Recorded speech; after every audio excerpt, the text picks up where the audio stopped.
খালি সামান্য একটা হাসি, এই হাসিটার কারণে কি করলো দেখেন, এইটা কাজটা কি ঠিক করলো ভাই? একটা হাসির কারণে মানুষটার জীবনটাই নিয়ে গেল। আর তোদের কি অবস্থা হবে? মেয়ে দুইটা তো মনে কর ঠিকই ভালো থাকবে, তোদের অবস্থাটা কি হবে চিন্তা করছস? পরে কই মাইয়ে তোর আর চেনবে জেল থেকে বাইরে বিফর? হ্যাঁ, আর বাইরেতে পারো কিনা আর তো কোনো গ্যারান্টি নেই। বাইরেতে পারবি? মনে হয় না যেতে পারবি বাইরেতে।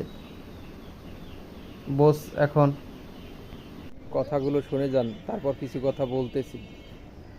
যে সামান্য একটা হাসির কারণে যেই পোলা কবির সিং সাজি ঠিক বলছেন মনে হয়। খালি করে ফেললো, রে কবির সিং এর বাচ্চা, তুই যখন জেলেতে বাড়িবে মাইয়া তোরে শুনবো, এ মাইয়া তোরে বয়ফ্রেন্ড হিসেবে পরিচয় দিব নি নাকি? তুই যে এই যে মার্ডার মামলার আসামি হয়ে গেলি কই, এখন মাইয়া তোরে দেখবে না, বাবুরে তার লগে আমার কোনো সম্পর্ক নাই, আমার কোনো পরিচয় নেই।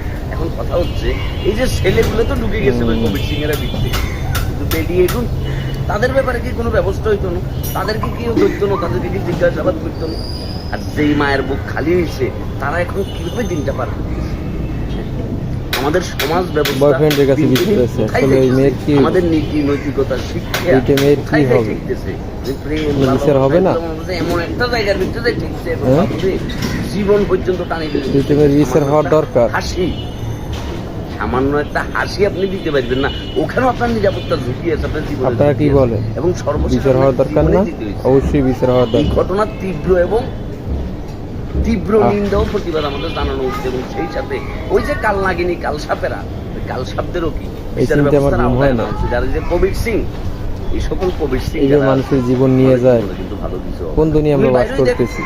দুনিয়া তখন চেঞ্জ হয়ে যাবে। কাল নাগিনীর জন্য তুমি আরেকজনকে সবল দিলে, তাই দেখবে যে কি হেঁটে উল্টা তোমাকে এটাই বাস্তব ভাইয়া, এটাই হবে।